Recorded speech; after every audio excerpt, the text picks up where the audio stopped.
Good morning, everyone. I am Jonathan Little. I want to thank you all for being here today. First things first, there's a decent chance I will not be here tomorrow because I'm going to play a private poker tournament in New Jersey tonight. And, starts kind of late, and I may not get home until who knows when. Maybe not until 9 a.m. tomorrow. I'll tell you what, if I arrive back home at 9 a.m. tomorrow, we'll have a very tired, maybe hungover, a little coffee. But we're probably not going to be here tomorrow. Unless the night's just not very fun. I want to thank everyone for being here today. This looks weird. Today, we have an interesting topic. One that comes up very regularly, something that people ask me somewhat frequently. I found this by searching one of the internet forums where there's apparently people debating this with no actual facts, which is typically how most debates go on the internet. And it is whether or not you should be raising big or small in small stakes cash games. Now, I have my opinions on this. I actually wrote about them in Strategies for Beating Small Stakes Poker Cash Games. This is something you must understand if you want to beat poker, in my opinion. And now, I was thinking about reading it to you.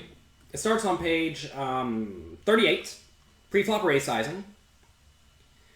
And the issue is, well, let me just read about this.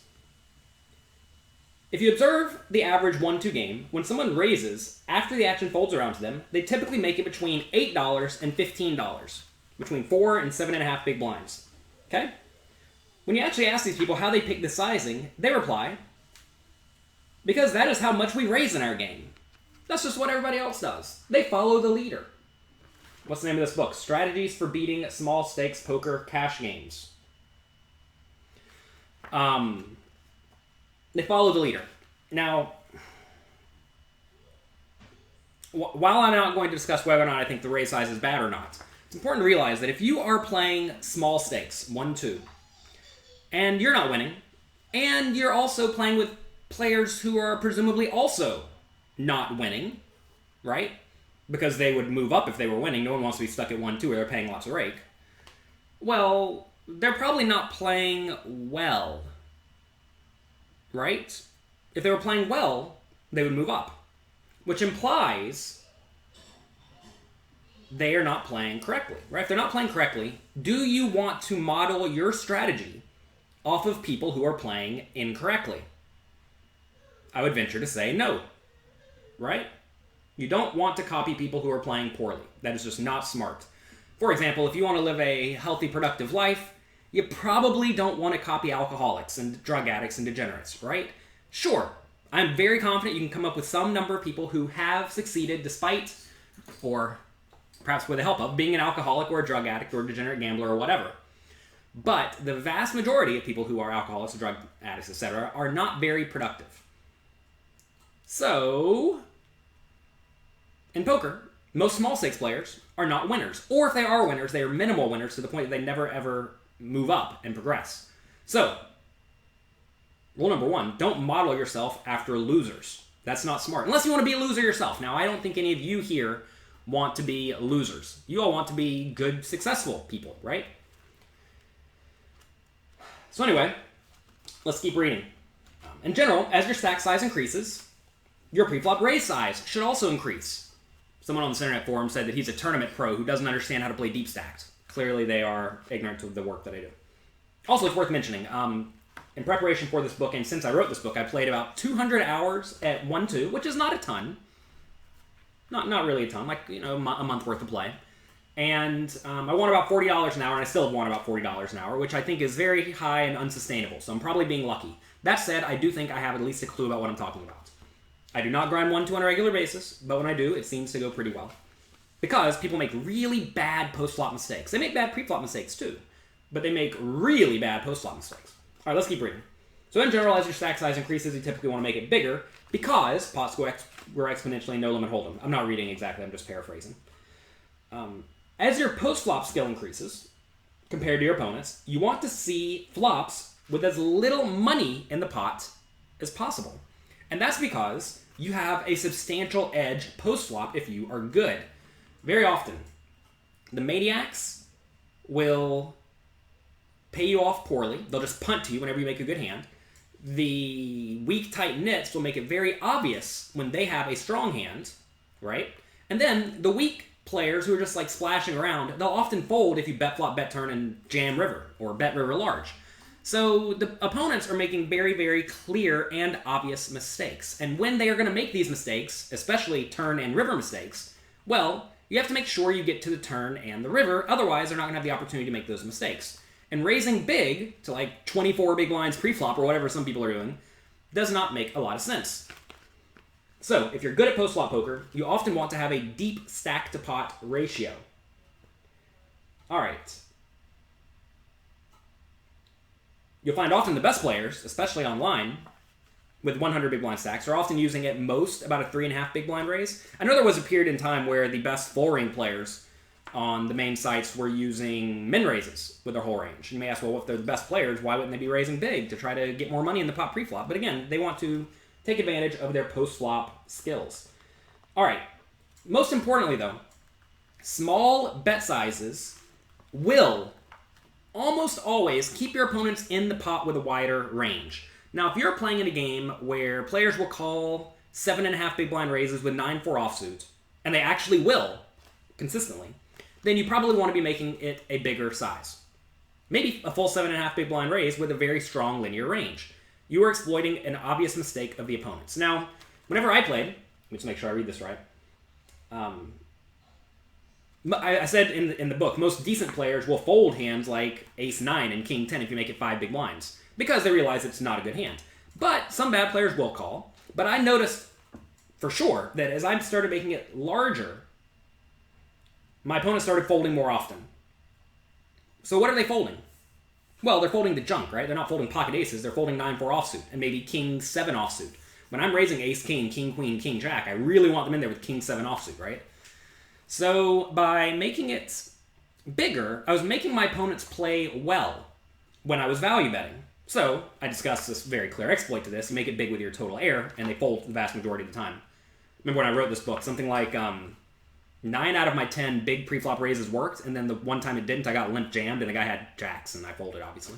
So it wasn't even that detrimental, right? Because the play needed to succeed maybe 2 out of 3 times, and succeeded, well, 9 out of 10 times. Obviously, again, small sample size. I've only played about 200 hours of this, but seems like a decent strategy. Okay, what else? So I do say if you do find yourself in soft games, feel free to make it big, but most people just don't call with total garbage.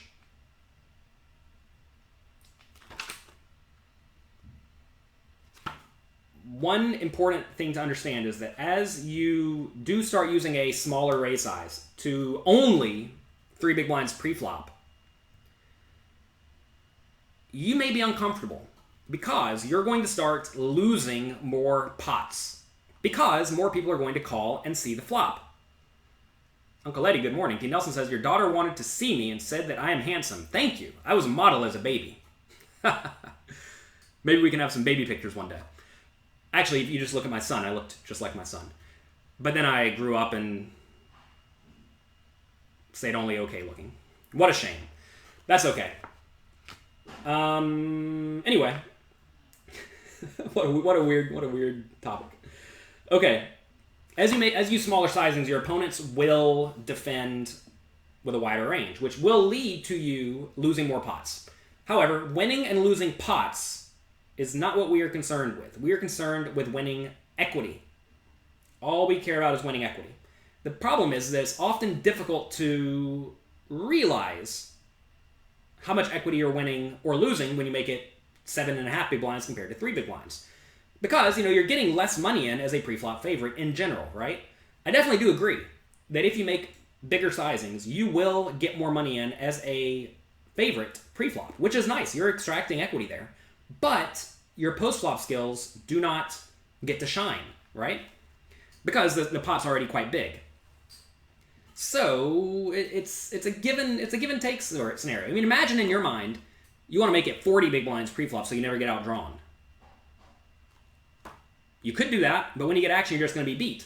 Unless your opponents are terrible and they're going to call you a 9-4 offsuit, right? But no one's calling 40 big blind raises with a 9-4 offsuit. At least in my opinion, I'm not lucky enough to find these games. Maybe some of you are. What else?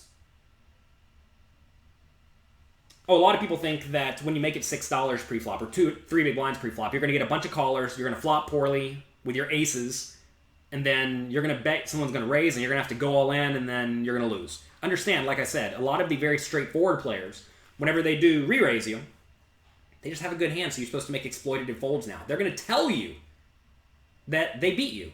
So if they beat you, don't pay them, right? This is just common sense, right? If they have the best hand, even when you have aces, you must be able to make exploitative folds.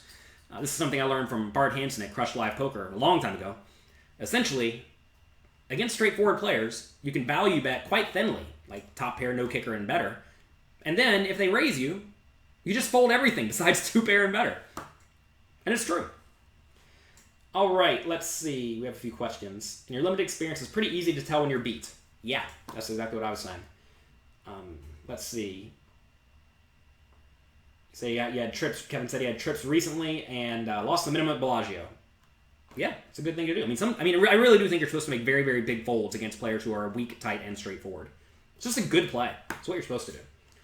Does this translate to tournaments? It absolutely does if your opponents are weak and bad. I have a book up there. It's the thin white one. It's actually smaller than this book, called Strategies for Beating Small Stakes Poker Tournaments. You can find these at jlpoker.com/books, by the way. If you go there and buy them, I get an extra 20 cents or something from Amazon, so feel free to ship me an extra 20 cents if you buy the books. But yes, so these strategies definitely translate to tournaments. Realize as stacks get shallower, often you need to use smaller sizes so that you are not risking too much on your steals, and also so that whenever you raise bigger, what you're essentially saying is I need to raise bigger so I can get my stack in by the river if I feel inclined. And you don't need to raise bigger to get your stack in if you're shallow because you don't have very many chips in front of you anyway. But yes, this definitely translates to tournaments. Let's see. Last night you showed 6x pot on the river. Board was king, jack, 10, ace 10 with quads. Your opponent instantly called with king, queen for a bad straight. And you got paid. I actually talk about that. I don't know if it's exactly in this book. Maybe it is. I don't think it is, though. Let me see real quick. I'll look at the table of contents. I know in one of my books, I think it might be my other cash game book. Overbetting. Here it is, page 104. Good. I hope I discussed it. Oh, I did. I perfectly discussed it. I use the example of, say you have ace 2 of clubs, you raise, big blind calls, flop comes queen, 7-4, 2 clubs, big blind checks, you continuation, bet he calls, turns of 3, giving you a gut shot. He checks, you bet again, he calls. River is a king of clubs, so you make the nuts. And I say at this point, if your opponent had a queen or worse, he's probably going to fold to any river bet because the flush came in and the king came in, right? So it means you're only going to get called for a big bet by king, queen, 2 pair and better. And in this scenario, your opponent will probably only call a really tiny bet with the queen. So most of your value is going to come from getting value from the flushes and the sets, right? So in this scenario, you want to be betting huge. And the example I use in this is, say you bet $25 on the river and you get called 100% of the time by literally every made hand. That means you profit $25 with that bet, right? Whereas if the alternative is to bet $160 and the opponent calls only 25% of the time when they have flushes and sets and whatnot, you win $40 on average. 160 times 25% is $40. Clearly, $40 is more than 25, even though you get called way less often, right?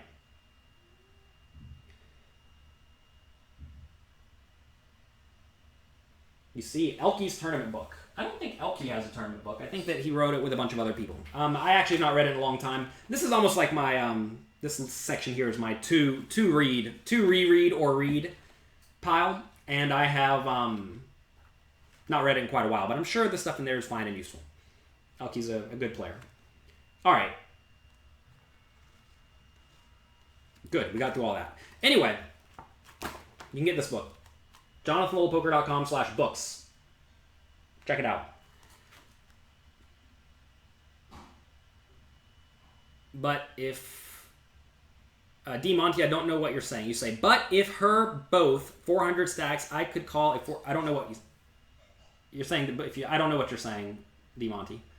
Anyway, whenever you're making a value bet on the river, especially over bets, you want to ask, how often am I going to get called? And if your opponent just has a nut hand, like a flush, they're not folding, right? So often you want to be betting big in that spot if you think their range is either very bad made hands or nut hands. D. Nelson says, the other night you went on, you had a bad cooler and went on mega tilt, so you finally broke down and got my book, Positive Poker. Good.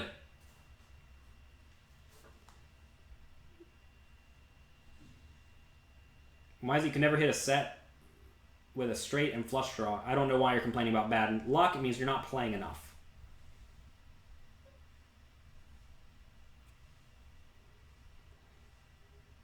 D. Monty, your question did not come through. I'm sorry. I don't know what to tell you. Do I think that the Bible of all poker books, Mastering Small Stakes No Limit Hold'em, is still relevant? This is my book, Mastering Small Stakes No Limit Hold'em. This is now the Bible of poker. Yes, I said it. This is it. This is what you need. It is not Super System anymore. Do I think Super System is still relevant? Some of the games mentioned in Super System aren't even played anymore. Okay? So is that relevant? The answer is probably not, right?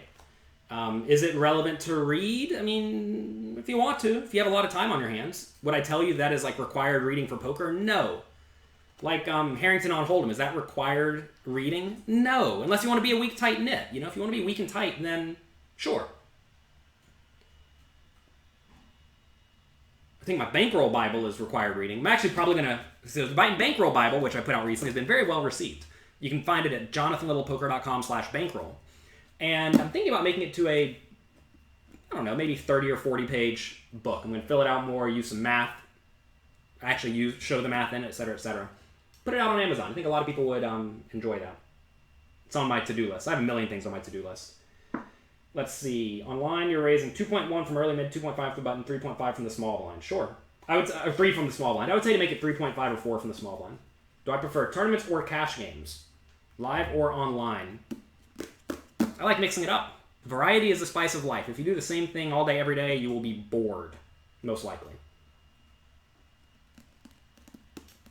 Kenny Lopez, good morning. Okay. Anyway. The whole idea of what we were talking about, pre-flop raise sizing. Understand that literally no winning player in the higher stakes games uses big raise sizing. They all raise much smaller, right? Often min raise, 3 big blinds, 3.5 big blinds, maybe 4 at the most. And you need to look at their strategies and figure out what are they doing that has allowed them to succeed. And you also have to understand that in the small stakes games, if people were winning a substantial amount, they would move up. That is what people do. I hate to break it to you all, but if you're stuck playing 1-2, you're probably just not that good. And that's okay. It's okay to not just be that good. But if you do aspire to be better, you have to study the people who are winning at the stakes higher than you and figure out what they are doing. So, do that. Don't just think that because everyone else in your games raises to $10 or $15 that you're supposed to be raising to 5 or 10 big blinds, right? That is a mistake. If you follow the leader and everyone is blind, you're not going to get anywhere. Most people don't think that they are blind, though. They think they know what they are talking about. And they just don't. That's really the thing. It's important to understand you don't know. I mean, I don't even know. I understand that I don't know. I'm still following the leader at the very, very high stakes. I realize there are some absolute best players in the world, and I try to model my game after them and understand why they're doing what they are doing. Turns out they're just all playing good, solid GTO. But that is what even I'm trying to do, right? I'm not looking at the players who are losing in my games and saying, I want to be just like those losers. No, I want to be like the people who are crushing. Not just my games, but the games higher. So anyway, model your life after people who are doing well. Don't model your life after people who are failing. It's very, very important. All right, let's see. Who just said, this is a nice shirt? Thank you. If you have too many C notes, You can hold some of them for you.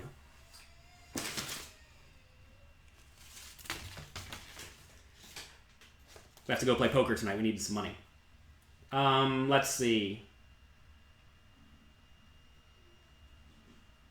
If you have $500 bankroll, what should the max stakes you play online be? Check out jonathanlittlepoker.com/bankroll. Negreanu was crushing Poker After Dark last night. Good for him. He's run quite poorly on those games, and I'm glad to see him doing well. If you played 1-2 for a month with a starting bankroll of $200, do you think you would end with only 1-2 stakes? Well, if you start with $200, you're going to go broke a lot. A lot, because you only have one buy-in. GTO has helped him a lot, you think? Yeah, I mean, Negreanu is a smart guy. He understands that against good players, you beat them by playing closer to game theory optimal than they do.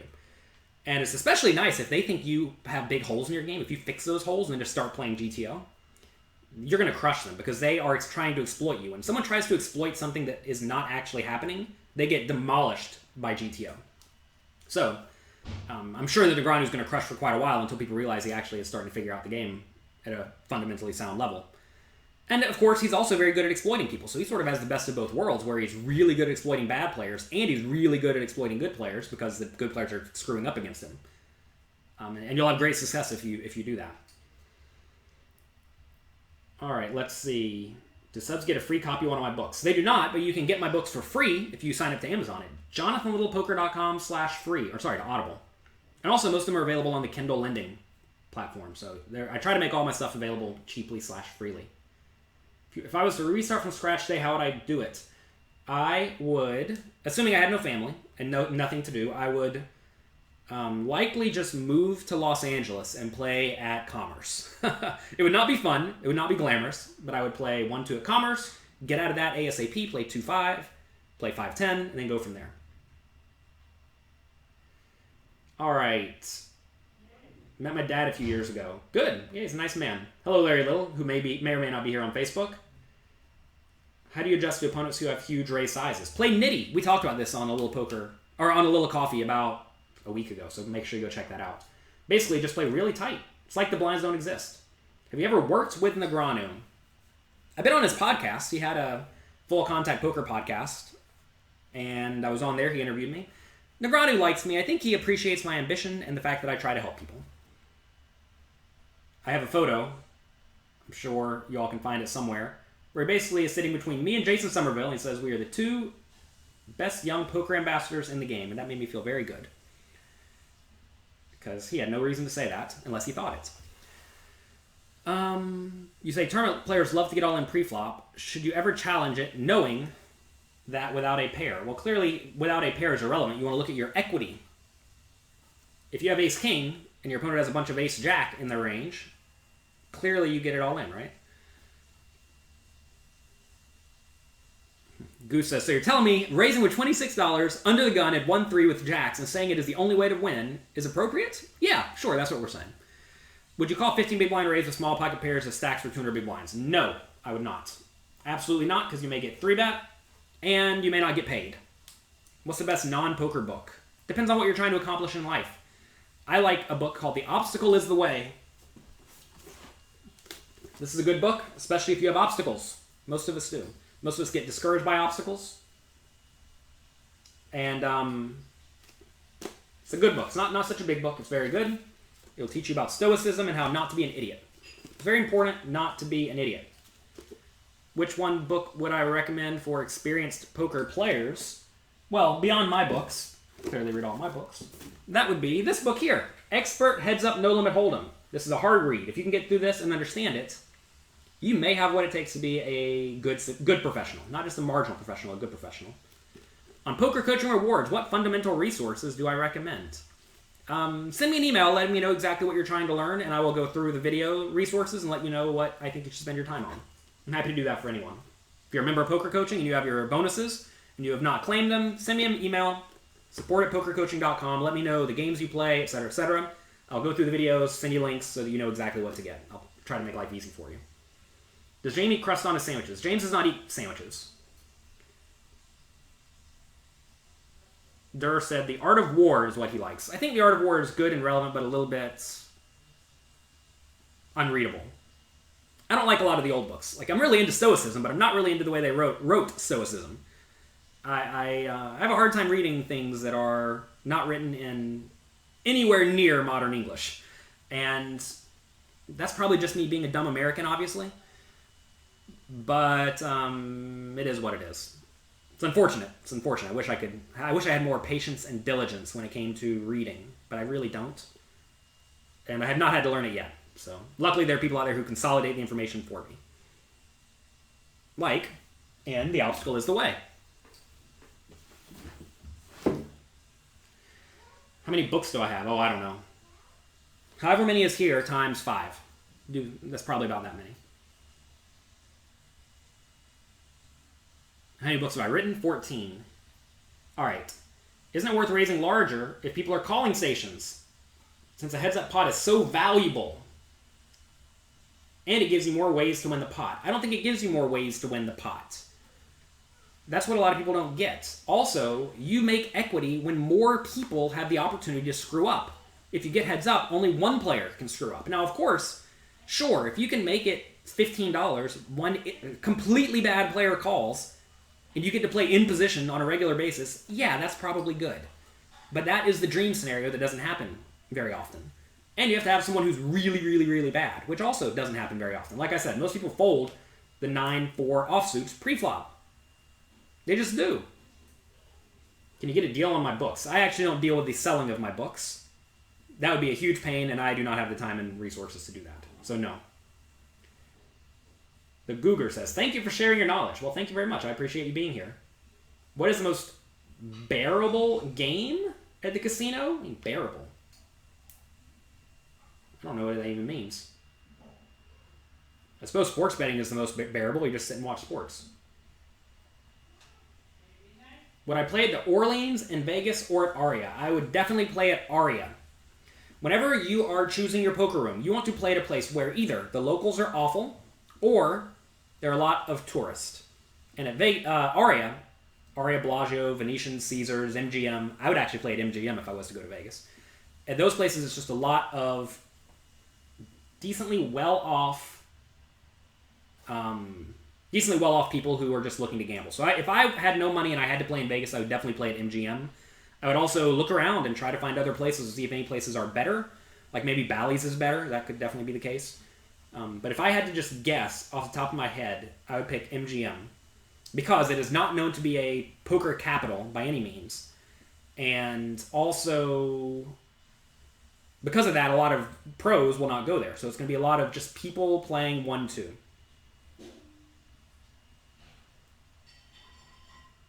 Do I bet on sports? No. I have learned my lesson with sports. Have you been to the MGM in DC? I have not. Cal says, your friend and colleague Alex Fitzgerald might disagree than Jonathan. Yeah, I mean, people are more than welcome to disagree. I definitely do. I mean, listen, I understand that stealing the blinds is very relevant.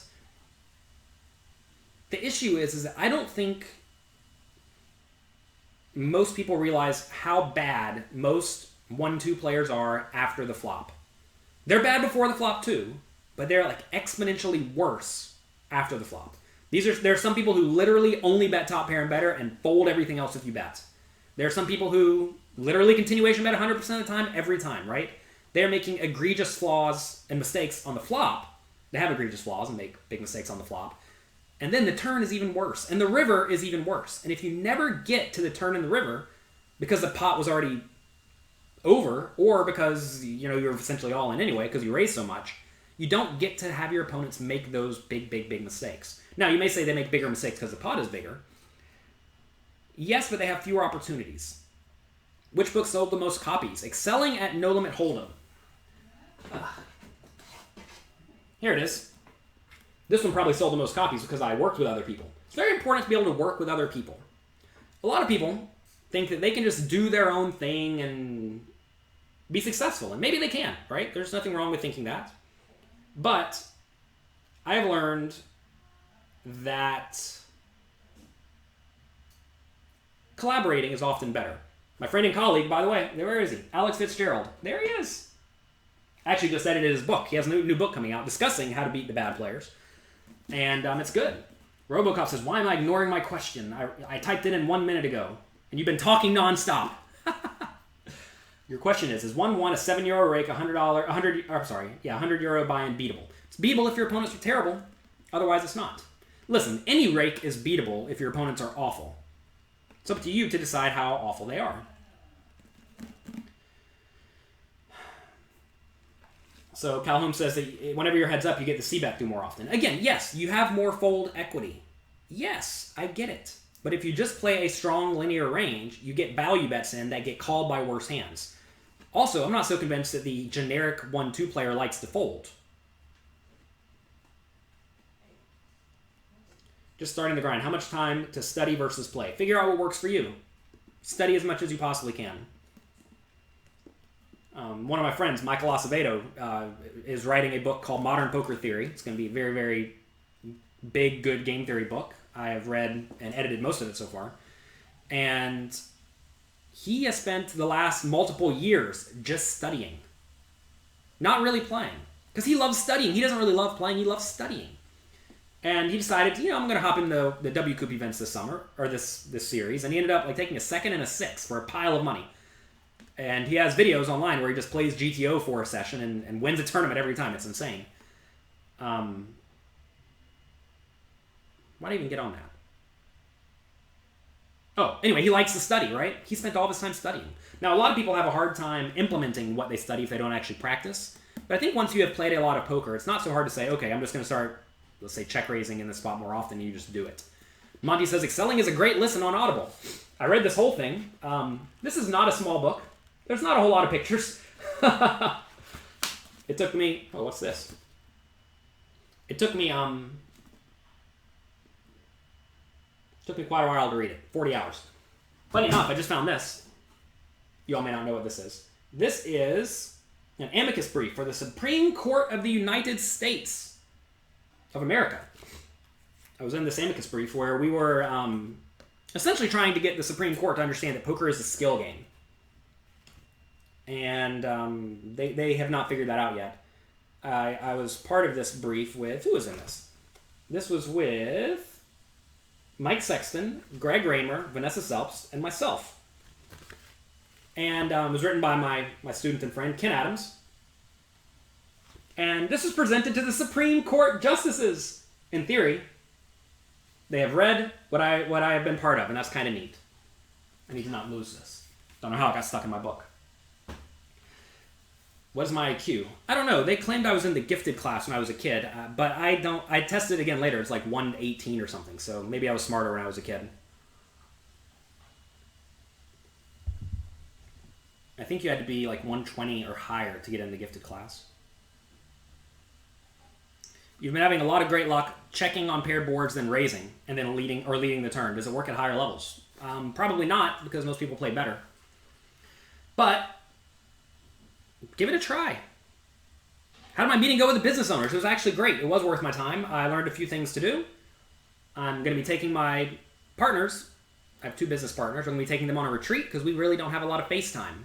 One lives in California, one lives in Colorado, and I live in New York. So we don't have any FaceTime, really. We need to have FaceTime. We need to get to know each other better. We need to understand each other better. Because we're all very, very different people. We all took personality tests, and it was very clear we're all very different. And we're going to do that.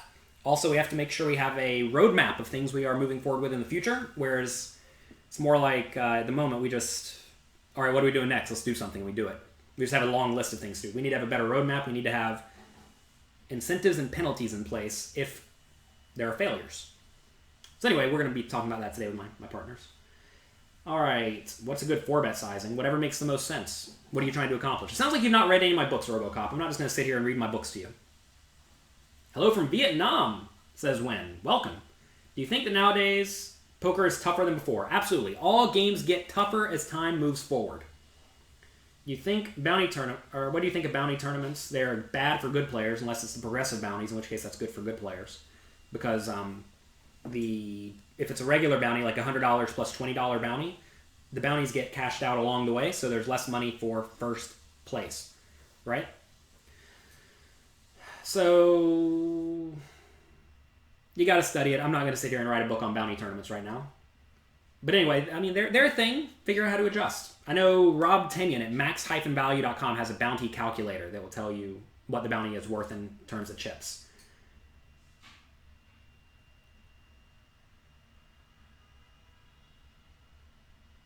Patrick says, just use my book Bluffs for ideas for topics. It's a very good idea. I can just turn around and pull out a page each day and talk about it.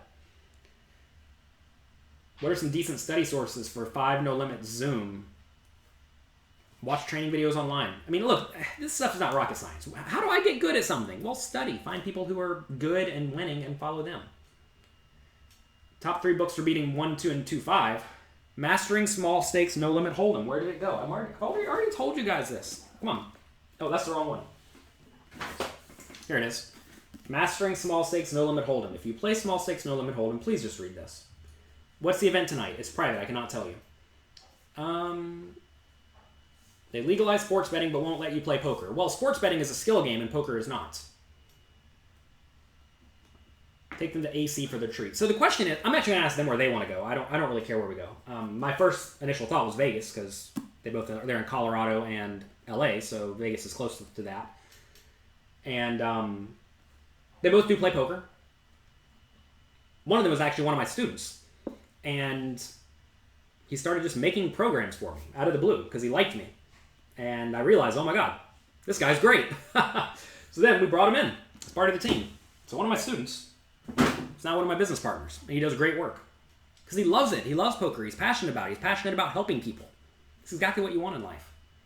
Any advice for bankroll management? Yeah, I wrote about 15 pages on it. You can find it at jonathanlittlepoker.com/bankroll.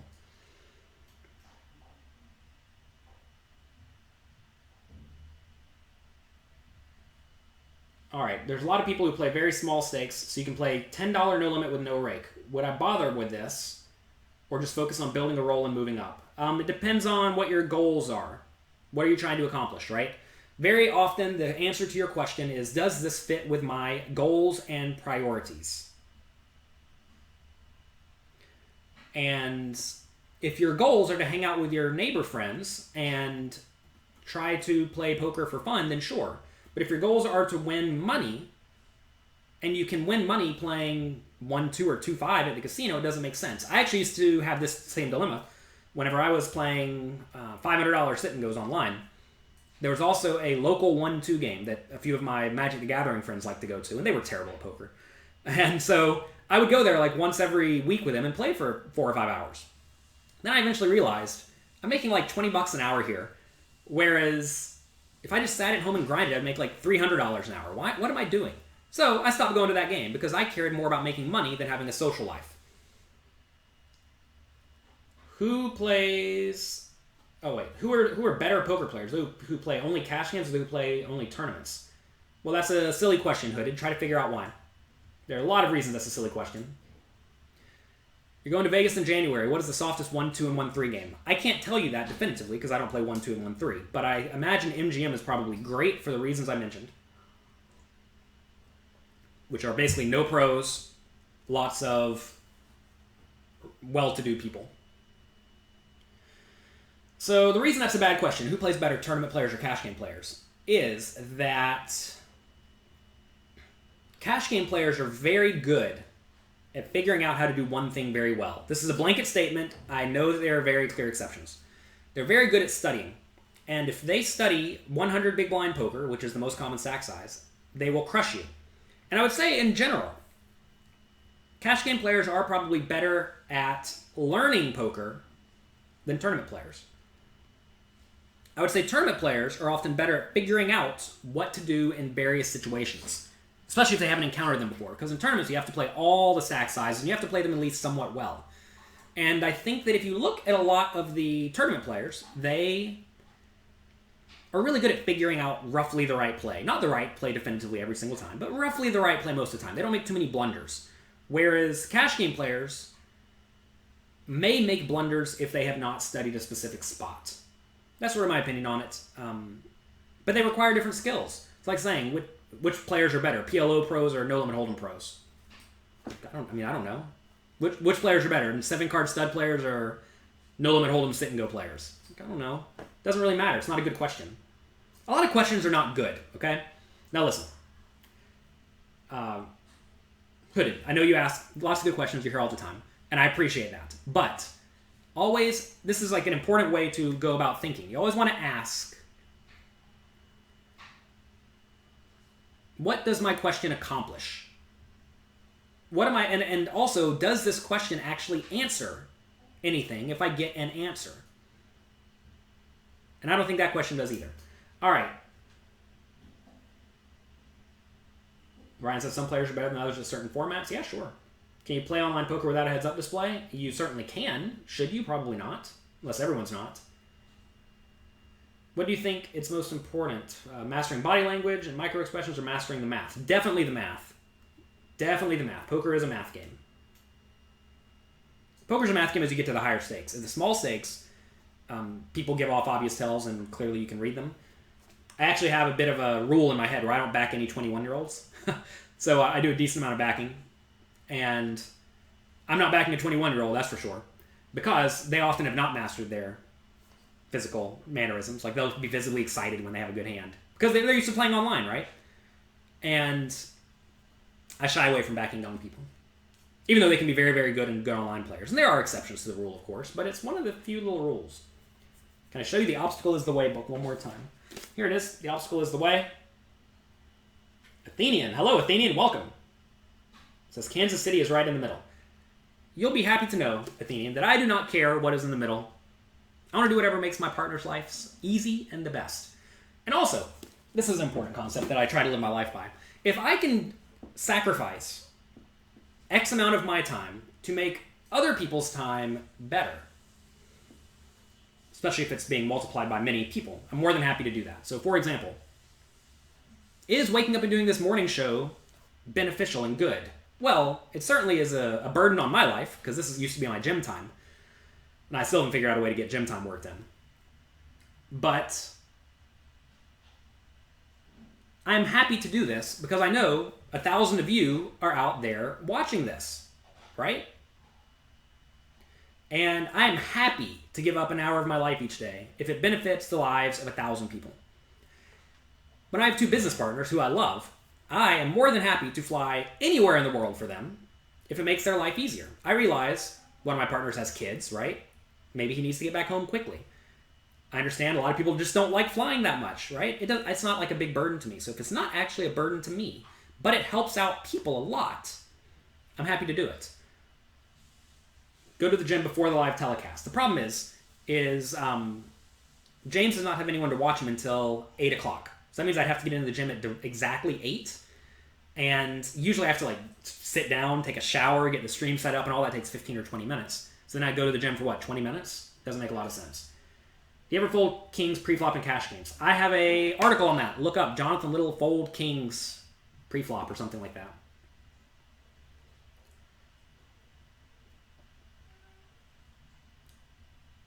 Jarvie says I inspire you. Well, good. I'm glad to hear that. What's my favorite TV show? I like Survivor a lot. I like the idea of the game. It's a good game. As for shows I enjoy, I like Shark Tank a lot. I definitely enjoy Shark Tank. Leap says you folded kings tonight and he was wrong. Well, that's what you get. The answer is don't fold kings. If you play your kings in a manner that leads you to folding them, you probably messed up. Quite often, by the time you figure out your beat, you're getting 3-1 pot odds. And you only need to get 4-1 pot odds to break even. So if you're wrong, ever, it's such a disaster. I remember in the World Series main event one time, I think I had kings. And I was just so convinced my opponent had aces. I think it was even on the flop. Board was I think maybe it was 4-bet pre-flop. So maybe he raised under the gun. I 3-bet. He 4-bet. I called. I had kings in the main event of the World Series. Flop came 4-4-2 or something to where he never has any of that. He checked. I made a small bet and he ripped it in on me. I was like, man. And everything in my mind was yelling, fold, fold, fold, fold, fold, fold. But then I looked at my cards and realized, oh, I have the second nuts. I don't know who this player is. I call. And I called, turned over my kings, and he had pocket queens, and I got a free double up. And I was getting good pot odds. Right? I was getting good pot odds. Have they ever taken me up on my offer to be on Survivor? Not yet. I haven't really asked that hard.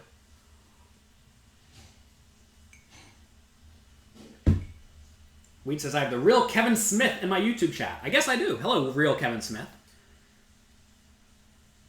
But yeah, going to the gym is, it's hard to fit in, because the issue is, I'll tell you the issue. I'll give you my schedule. I wake up at 6:30 a.m. every day to get James up. I make green smoothies, I get his milk. We play with, my wife and I take care of James until about 8.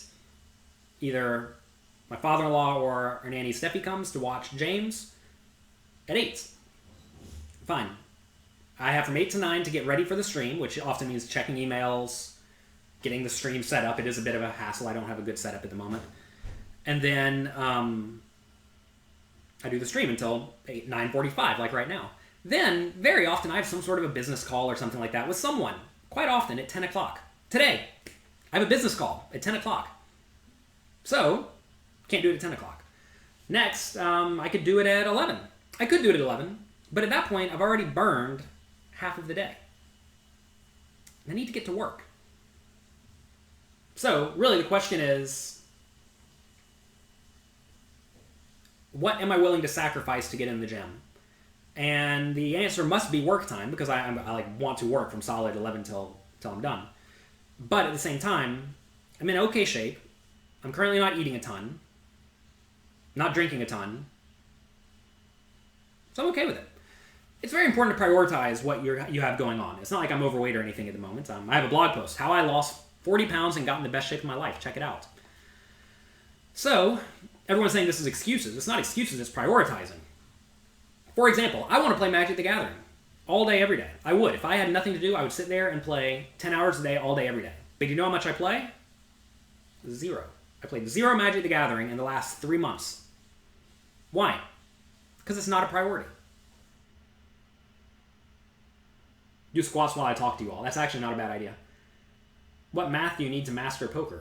I discuss everything you need to know in Mastering Small Stakes No Limit Hold'em. Do I count the macros for nutrition? No. I'm not worried about my health at the moment. I'm in pretty good shape. You have a standing desk with a small fitness bike underneath. Could be a solution. Yeah, so I do have a standing desk. Anytime I'm making a training video or coaching someone, I always stand up during that. I think that's just good and smart. So I do that. What's my gym routine? I mix it up hard. I definitely think I need to mix it up hard. I have a bit of a neck problem, so the doctor told me to work out my back muscles right back here. Speaking of which, I have to go to the doctor. I had an MRI the other day, and they say I have arthritis. So that's nice. First hand of the World Series event. Guy goes all in. I'm 80% favorite. Do you call? Of course you call. Everyone doesn't understand that your edge comes from taking your edges, especially your big ones. Your edge does not come from not taking edges. Also, you presume that everyone at your table is atrociously bad. And that's a big assumption. Let's see. Kevin Smith says he's not the real Kevin Smith. I don't know who the real Kevin Smith is or the fake Kevin Smith, but Kevin Smith, I'm glad you're here. Why is Atlantis in the Bahamas so expensive? Exclusivity. You know, it's okay to charge as much as you want for something. And I definitely understand the idea that resorts want to be exclusive. So how do you make things exclusive? You charge a lot, right? I mean, you see this with all sorts of things, right? You'll have poker coaches who charge $3,000 an hour. If anything, it builds hype. It makes people want to go there. If they go to Atlantis, they may be, not going to say completely disappointed, but a little bit disappointed in the service, for example. But exclusivity is a real thing. I mean, there are like resorts in the middle of Arizona, in the middle of a desert, that charge you $4,000 a day. Right? How can they possibly justify this? Well, if you want to not be... imagine I'm a rich person. I want to be not bothered by anyone. I don't want paparazzi taking photos of me. And I don't mind spending my money to get freedom from life. Then you'll be happy to pay it. Kevin Smith is apparently a producer and director. Sure. I don't watch a whole lot of TV. And I definitely don't watch a whole lot of movies. Unfortunately.